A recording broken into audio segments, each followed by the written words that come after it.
নমস্কার বন্ধুরা, আমার রান্না করে তোমাদের সবাইকে স্বাগত। আমি আজকে তোমাদের জন্য ফুলকপির একটা নতুন রেসিপি নিয়ে এসেছি।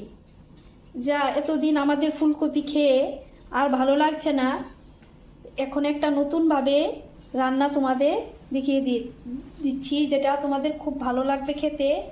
রুটির সাথেও ভালো লাগবে, গরম ভাতের সাথেও ভালো লাগবে। তার জন্য আমি ফুলকপিগুলোকে মাঝারি সাইজ করে কেটে একটু নুন দিয়ে ভাপিয়ে নিয়েছি।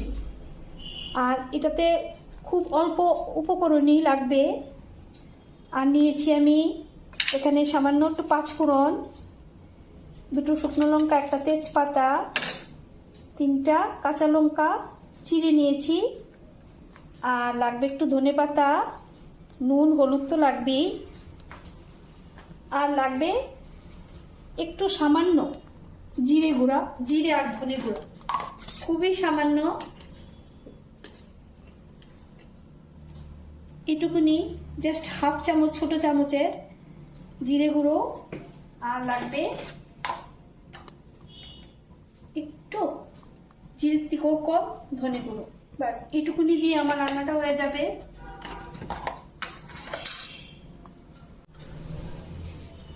ফুলকপি রান্নাটার জন্য আমি কড়াইতে সরিষার তেল চাপিয়ে দিলাম। তেলটা আমার গরম হয়ে যাক।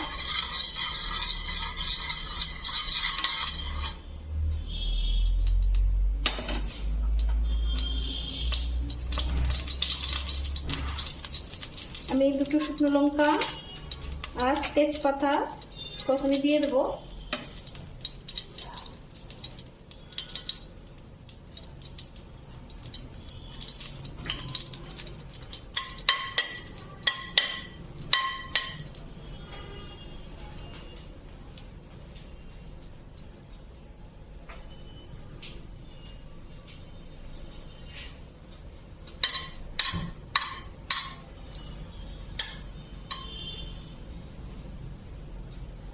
শুকনো লঙ্কাটা আমার ভাজা হয়ে গেছে, এখন আমি 5 ফোড়নটা দিয়ে দেবো।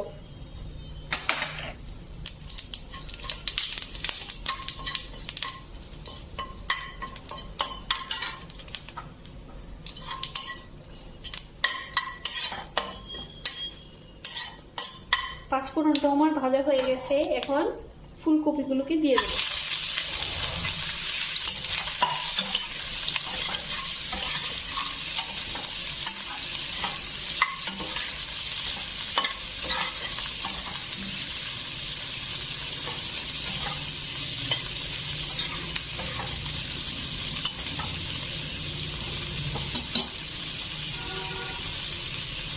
এবার আমি নুনটা দিয়ে দেবো পরিমাণ মতো, আর তার সাথে হলুদ গুঁড়োটাও দিয়ে দেবো।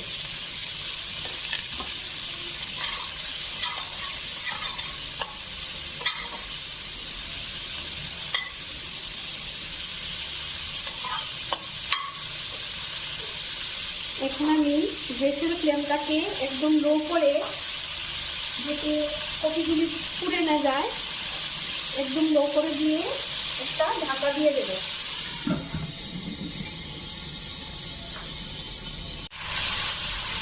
ফুলকপিটাকে আমি আস্তে আস্তে কম আঁচে খুব ভালো করে ভেজে নিচ্ছি ঢাকা দিয়ে। আমি এখানে কোনো জল দেব না এটাতে। দেখো, ঢাকা দেওয়ার ফলে কপিগুলির থেকে অনেকটা জল বেরিয়েছে, ওটা দিয়ে এটা সিদ্ধ হয়ে যাবে এবং রান্নাটাও হয়ে যাবে। তার জন্য আঁচটা বাড়ালে চলবে না, আঁচটা কমিয়ে দিতে হবে।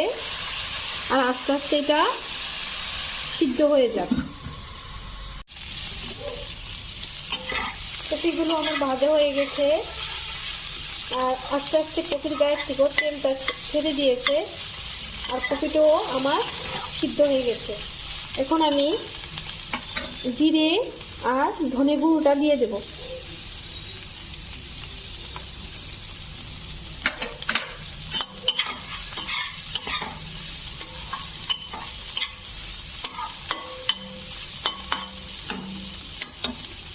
জিরে আর ধনে গুঁড়োটা দিয়ে আমি আর একটু ঢাকা দিয়ে দেব।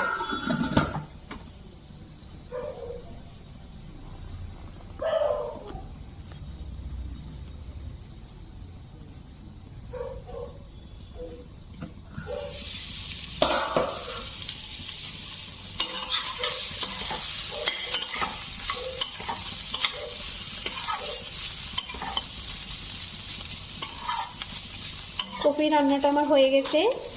সবার শেষে আমি ধনেপাতাটা দিয়ে দেব।